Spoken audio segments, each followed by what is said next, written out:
Gotcha. And now it's time for music reviews. So I went first last week. You want me to go Stefan first? goes first this week.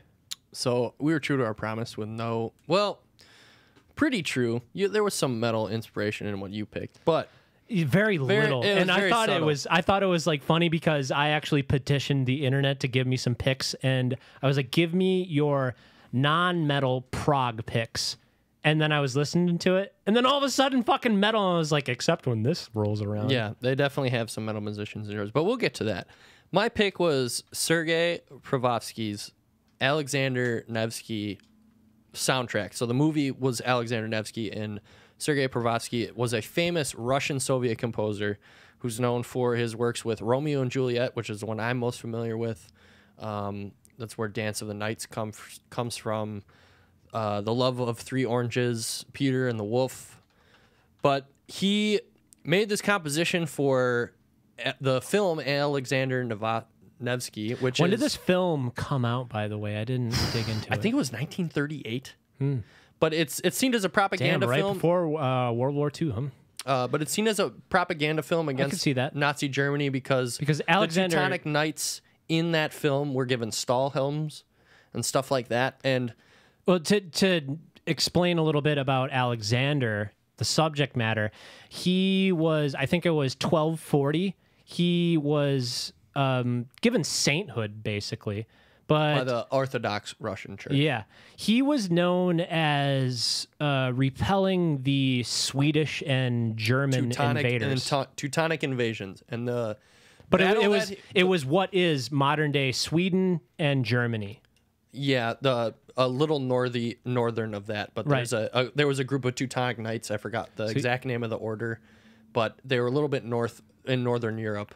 But he would be known for a large battle that would go on actually on top of a frozen lake, and Sergei Prokofiev would do a extremely long piece. In the album I sent you, it's chopped up into I think 6 different parts, but it's simply known as the Battle on the Ice. Did you catch that? No, because what I had listened to was the YouTube link that you had sent me, and it was just a constant. It all flowed all the way through. Yeah. But I think Battle on the Ice, I think, clocks in at like a whopping huge chunk of that album. Give me a second. It's gotta be later on though, because It's like the entire climax. It's the middle. It follows a very basic, very basic movie progression where the climax is right in the middle. I thought it was like really great to. It clocks in at about 12 minutes. I thought it was like great to hear like something composed like that for a movie that is so old. Like that's kind of stuff like of like the epics you would expect, where you're epic. Like Lawrence of Arabia. Star Wars is a little bit different style. It's more romantic than this is. But you can still see where people like John Williams and even the guy that composed Lord of the Rings would get some sort of influence from Sergei Prokofiev just grandiose epics. And you can tell what's going on. It promotes a feeling through the music of what's going on, and you can even tell if you catch some of the song titles, like The Burning of Prokofiev, like one of the opening tracks. You can tell that it's dramatic simply by the way it's composed. It's interesting to see how different scoring, like a classical scoring, even in that era, differs from the traditional like classical style, because you are composing to something that has a visual narrative to it. And one of the tricky things about composing to film is how do you change with like what's referred to as I don't know what the protocol was back in the day, but generally you have something called picture lock, which is the picture is not going to change anymore. The way that video is edited is not going to change. So you can actually like work out your timings of how to like structure the music so it times up with like what is happening. The film. Otherwise, if you don't that, you have to constantly rewrite. I will be completely honest. I have not seen this movie. Me neither.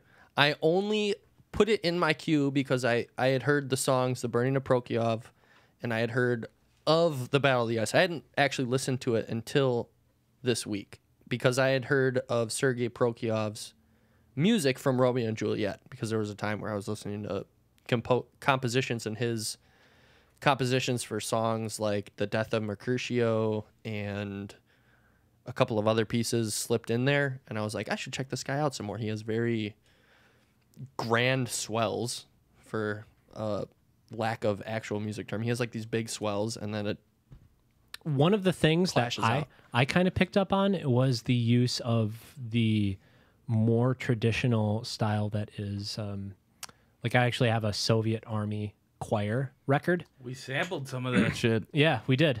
But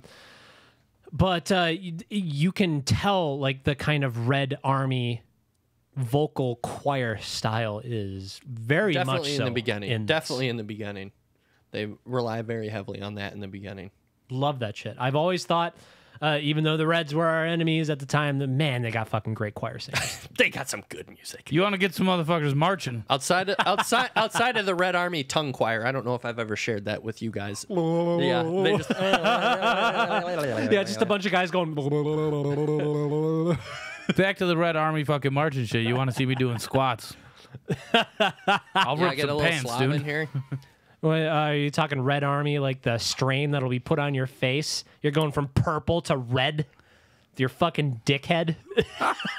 But you enjoyed the album though, right? Yeah, I always enjoy classical stuff. I thought it was great. I liked the progression of the album from the beginning to the onset of conflict to the climax defense, and then the victory. The album, you could tell, is probably very well suited to the movie, which I now feel like I have to check out. What movie does it go with? The movie's called Alexander Nevsky. Okay. But you could just tell the progression of the film through the orchestrated score. Like something that has a soundtrack that epic. I'm just thinking that the movie that goes along with it has to be good. But I'm having a hard time thinking that it's going to be not dated because it was from 1938. Right. But like, I like those old films, so I might not get that much of an effect. Like there's some really old black and white films like Siegfried. It's a German operatic number. That shit is awesome. They have an ending fight, no CGI. I love that shit. I mean, the guys have gaudy makeup and like stupid looking wigs, but it's awesome. Neither did Lawrence of Arabia, and it has that grand. It's what inspired Spielberg and Lucas to make the films that they made. Lawrence of Arabia, I think, was made in the 60s, and there was no modern effects. There's no CGI. It doesn't exist. All of it was practical effects. There's these shots of grand battles and clashes where they actually had to like orchestrate the movement of the armies just for the shot. And Siegfried's like that. Okay. It takes a little while to get into it, and it's a 2-part so film. did that film. But another movie that you probably want to check out, I don't remember the orchestrated scoring for it, but George Lucas was really inspired by this film. It's called The Hidden Fortress. It's a Toshiro Mifune. Sorry. It's one of the Japanese ones? Mifune. Yeah, it's a Japanese film, and that used to be on Hulu when they had the Criterion Collection. That's a really good movie too. It's about whisking a princess to safety. Wow. I wonder where he got the idea for A New Hope. You know, I always got the same feeling from, I think it was made in the 80s, the Fire and Ice. The one with Rexar. Yeah. They straight up stole Rexar the Orc Hunter. From World of Warcraft from this film. Yeah. He even has the same mask and shit. Yeah. There is just this epic animated film, and it looks like it wasn't finished. It looks like it had another layer of production that should have went over it. And it's just amazing how like fluent the animation is. It seems like It's a cool movie. It basically is about like this brute saving a princess. And I get the Star Wars vibe right down to the fucking Death Star run at the end. They literally have like pterodactyls that they use to assault this like enemy fortress, evil enemy fortress. It's like it's like if Star Wars took place when dinosaurs still existed and we were still tribes of barbarians. That's fucking But awesome. Seriously, check out the Hidden Fortress. I mean, I even Googled it because I wanted to make sure I had the title right. But Bring up the picture. The third click on that video first in, picture. George Lucas on the Hidden Fortress. He loved that film. Right. He loved that Right, film. I see that. This is the movie title poster. This is an updated one. Let's go to images. Starring Matt Damon. Actually, seriously, that guy, I love Toshiro Mifune. All his movies and shit are just so cool. I love those black and white samurai movies. Starring Matt Oh, yeah, Damon and dude. Scarlett Johansson. Like that dude's look and just his like demeanor is awesome. It was a cool film. It used to be on Hulu. It's not on there anymore. You probably have to get it on Crackle. DVD Well, why or the fuck am I paying for Hulu? Oh, here's the original poster. This is the original movie poster. Nice. I like the monochrome. Is it technically monochrome if it's just like one color and it's like a This is grayscale two- except this it's is green this scale? is 3 colors. Yeah, I think that's accurate. That could be a screen. Here's the cast together. In a Oh, good nice. shot. Little Last Supper there. But I will not spoil any of the movie because it's just a fun film. I'll have to check that one out. What's the name of the film? The Hidden Fortress. And what's the name of the film with your music pick this week and your music? Alexander Nevsky. I might be butchering that. It's Alexander and then Right. Nev, Nevsky. N-E-V, and then Is he Sky, Russian or S-K-Y. Polish? Who knows? But I enjoyed it. It Ukrainian. had been on my list for a long time, and I kind of had been brushing it aside. But I really appreciate in an album when I can feel like a story progressing, like Right, the narrative of it. Like the Leviathan album I gave you. Yeah, it was a dude getting tortured for an hour and a half, but there were parts where it was like, oh, here's a little bit of reprieve, and then closer to the end, it was like, I'm finally out of this. No, I'm not. I'm back into like a tragic ending. And I'm stuck. I would probably need to re-listen to it and assign that kind of narrative to it to maybe appreciate it, but that would be challenging.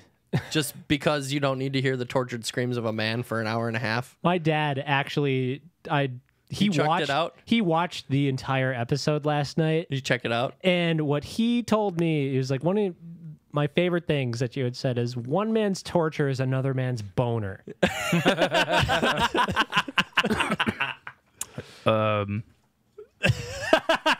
What was his name? Whip and chain there. Bolton. Yeah, that's what I said. It's like being the soundtrack of being flayed alive in House Bolton. Yeah.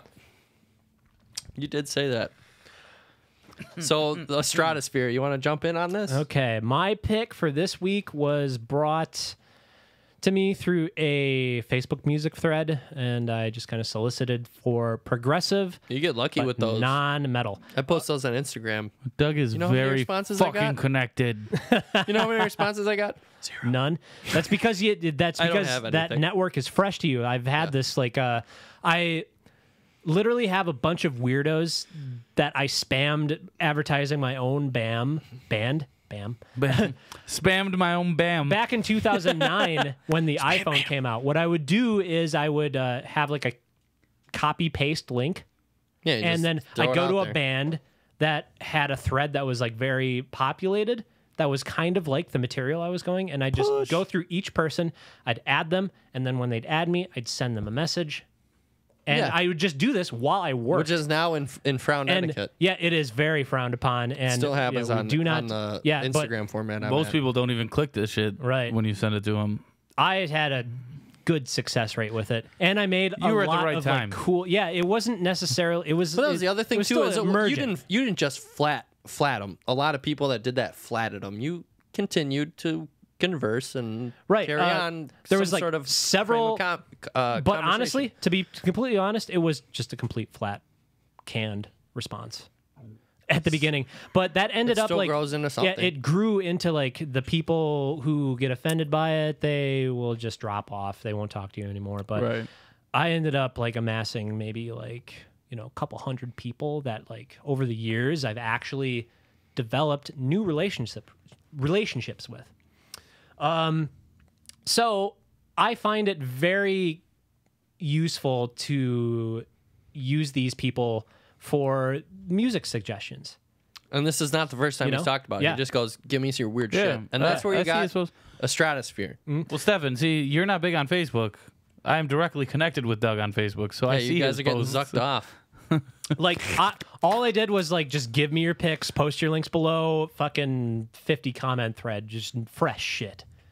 So this one was one of the first. I actually saved this, and there's some more gems in it. Estradasphere. The album is It's Understood, but the song that was initially posted is a song called Hunger Strike. That's the title track, isn't it?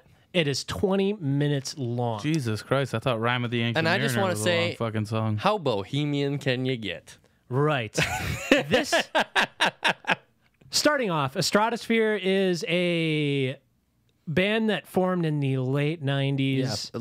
I actually think it might have been early 90s. It's like the original indie mishmash. It is.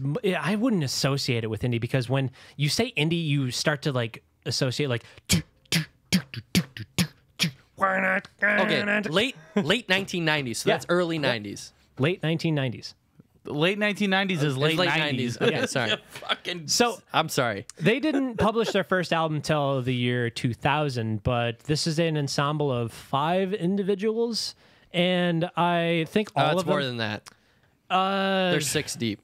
well, one extra. There's yeah, okay, all right. I'm 60. I'll give you that. How long's that, Steve-O? Hold up the fingers. Whoop.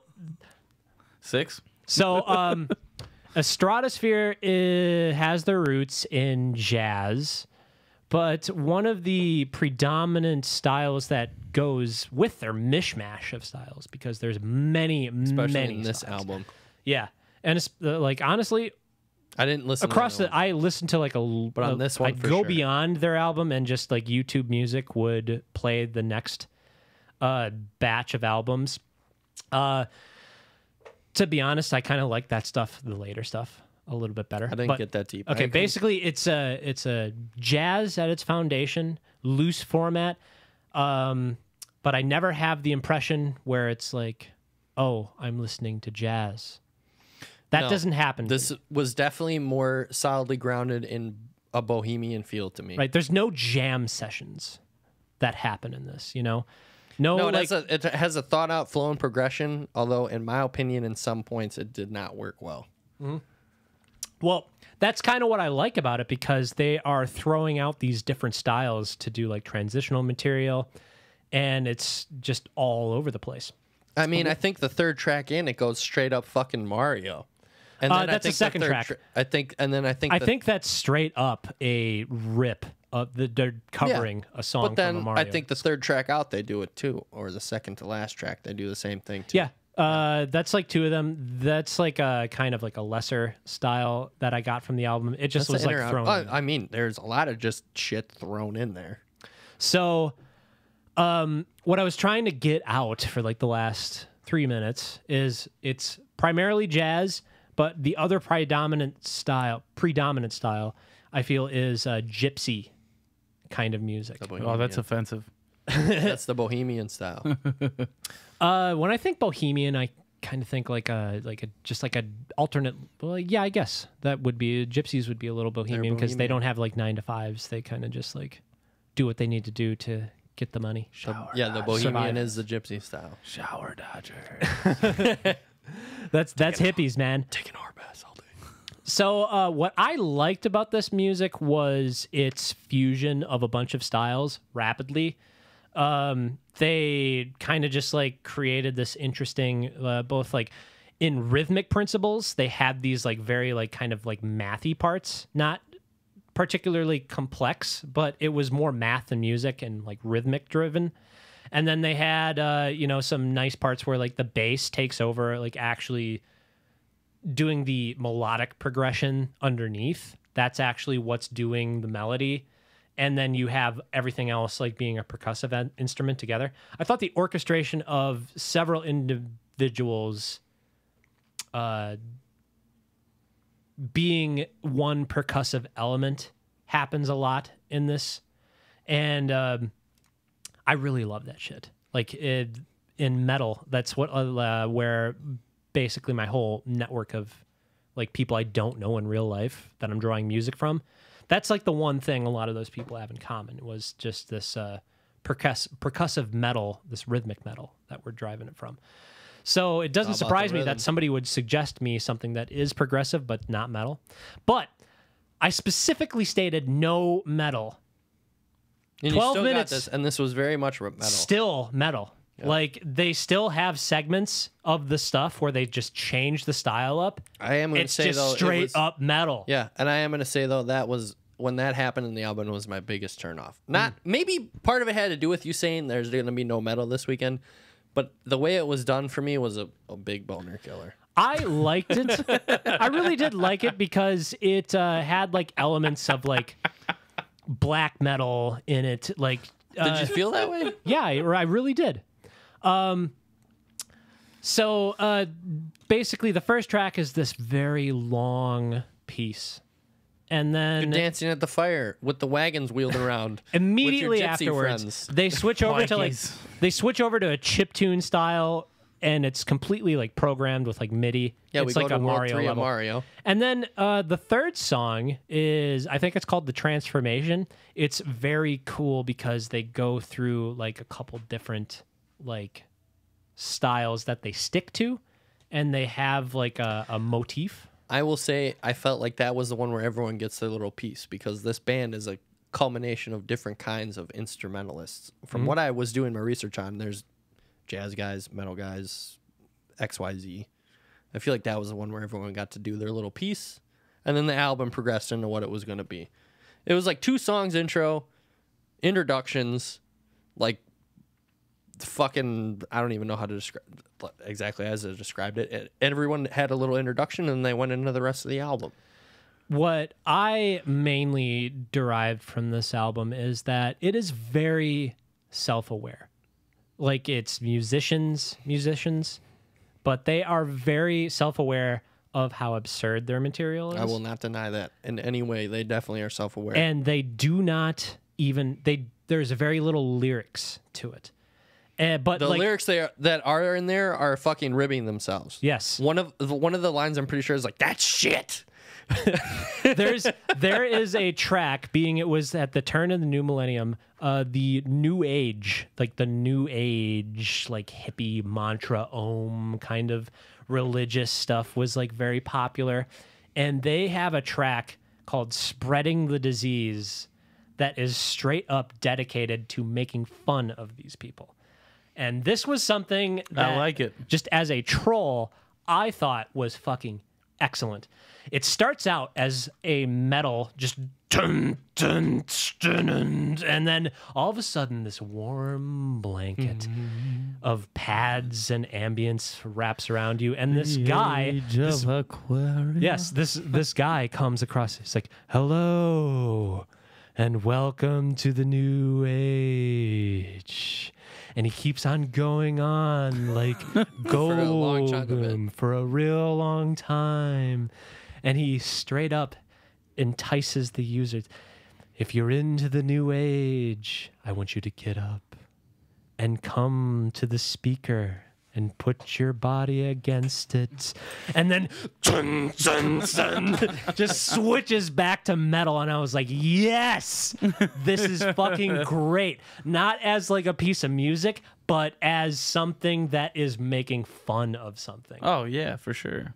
And then they basically started doing like, breathe in, and out. Yeah. And in. Hands up, man. Hands out. down. And then they straight Back up. Tell me what you're gonna They start like this like tantric breathing exercise. Oh, God. But then they straight up so it's like stick it in.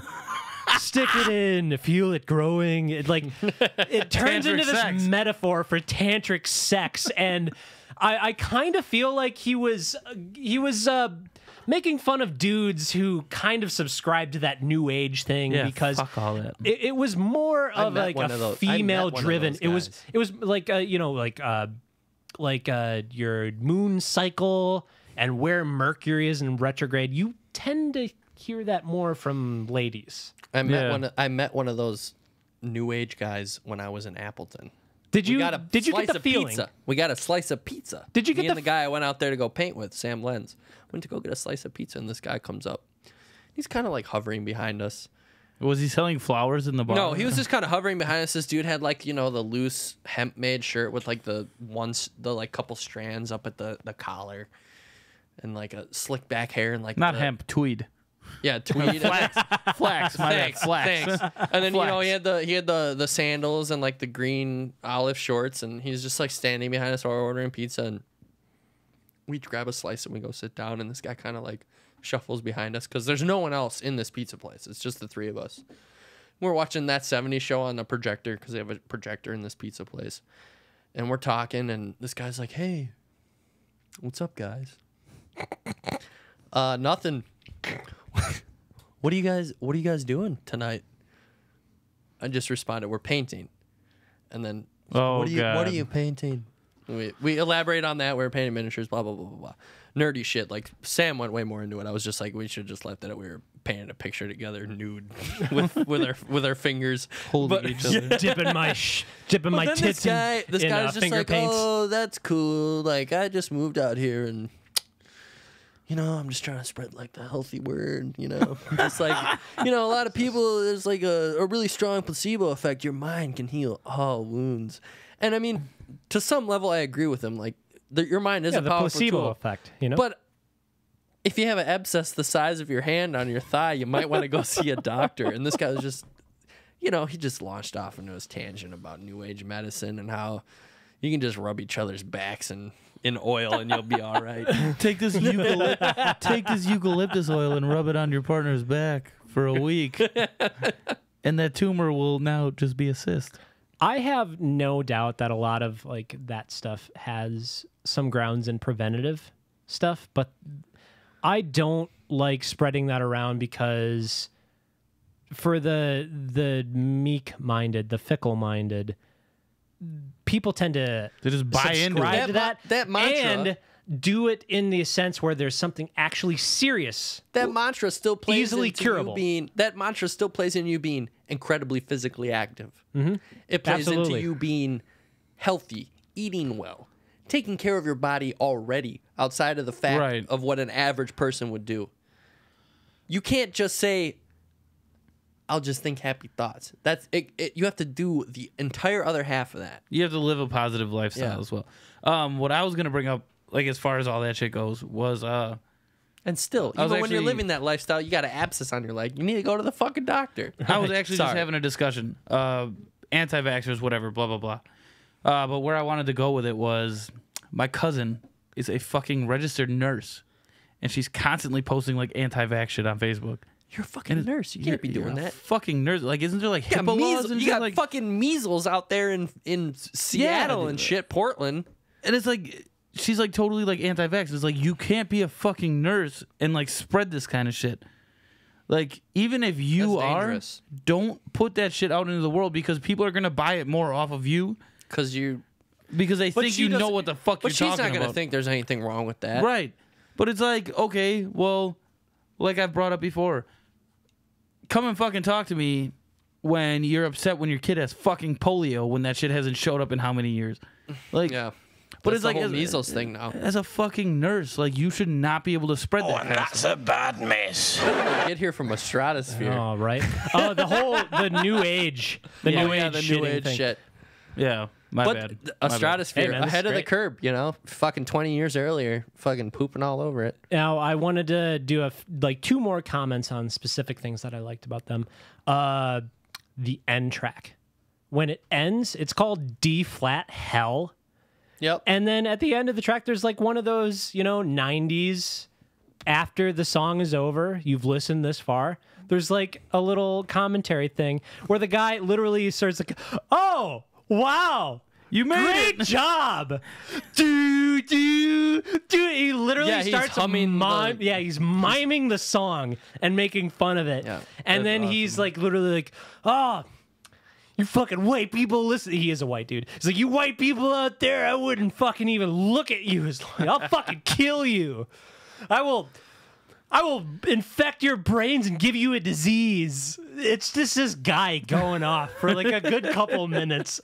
at the end of a recording session, it's like the humor you'd expect from like these like quirky musicians, and I really loved that. Fuck yeah. So then the next album kicks in, and it was so different. It was like going from I didn't get to the next album. I just did this one, and I don't even know what it's called, but it has like a picture of like a deer in crosshairs and just like various hunting gear on the side. It's a great fucking album cover. I did not listen to that one. I got through. I didn't the listen one to you it all sent me. either.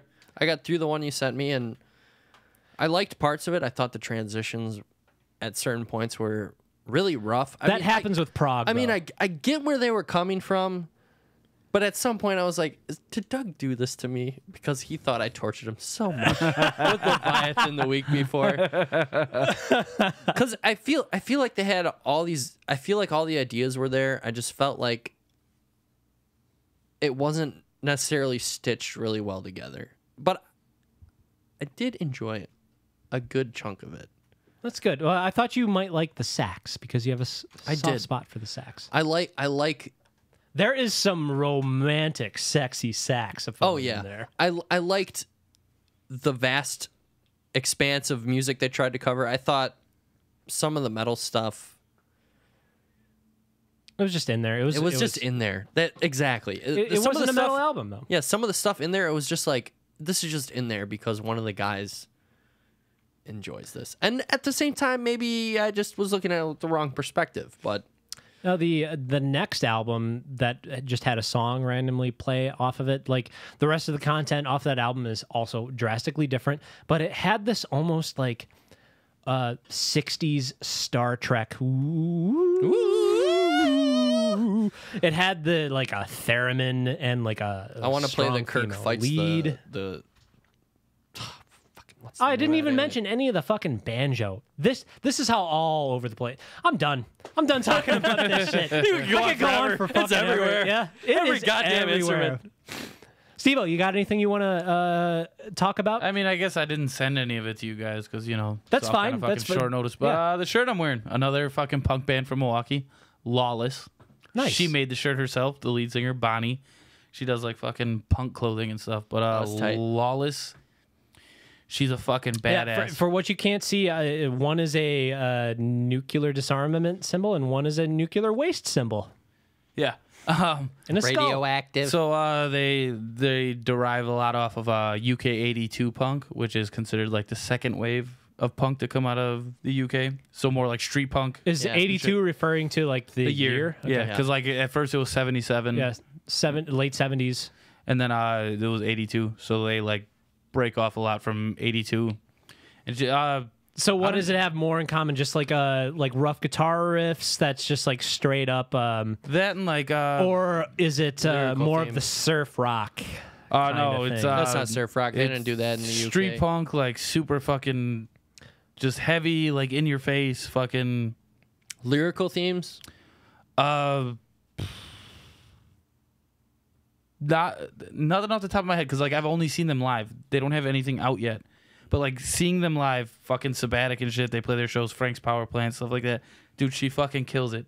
Like she is a presence, dude. Like That's good, she's especially live. yeah, she's a fucking badass. She makes all Hopefully these they can- clothes. She makes her own shirts and shit. They've really been killing it. And like Is that a Bleach shirt? Hopefully that. yeah, hopefully though they she can made all this with bleach. Hopefully Right. they can transfer that onto their album presence when they finally do release one. Because you can do that. Now, Steve-O is holding his shirt up. What I used to call The Vanteras. Yeah. Vanteras. Steve-O had gotten some bleach on some black Vans, and it looked like fire and explosions, basically. The Same fucking effect. classic Dimebag. yeah, flame so I Converse. was like, what are those, some Pantera Vans? He's like, oh, Vanteras, motherfucker. That was when I first came back from Arizona. Right. Oh, good times, dude. man. Oh, That's my when you and God. me actually started fucking hanging out. Dude, fuck Like, yeah. We independent of like Stefan or Sean. It first started right before I left. And then I left and came back, and it was like, bam, dude. You know, Babyface wants to kick it. He hit me up, Jason. Angel Soft? Babyface, Really? Eberhart. Wow. He just hit me up like one day I was driving home. It was fucked up. I was listening to All Shall Perish, As soon as I hit play, he texts me. He's like, And that's like some "What are of you his doing right shit. now?" And I was like, "What the fuck?" Like some of his music. Yeah, and shit, I guess like, he's out of town this week, but next week he wants to kick it with. Apparently- You know, uses- I don't really subscribe to a lot of that like coincidence stuff, but sometimes it makes you it's fucking like, wonder. wow, I was man. just like, it was just like that's a weird hap stance, but he wants to kick it with us. Sean, R.I.P. That can't happen. Well, what was it? 2 years ago when I was still with my ex, that was the bartender and shit. He showed up with Aaron and Sean at her Yeah, bar in South Milwaukee. yeah. Were you I was there too. Yeah. Yeah. And he drank Red Bulls. Yeah, he drank fucking 'Cause energy he's drinks so the whole sober. time. I'm so proud of him. Yeah, dude, that's a good thing, man. Yeah. Can't hate on it. I'm sitting there just taking shots left and right. Yeah, it was like your birthday, wasn't it? No, No, it was a different one. My birthday. All right, I think it is time to. Sorry, folks. We'll Call regale you it. with stories some other time. Thanks for joining us for this long. We will see you next fucking week. Hey, but by the way, if you enjoyed this video, go on YouTube, subscribe to us so you can get our videos and make Radio Loud radio proud. Good day.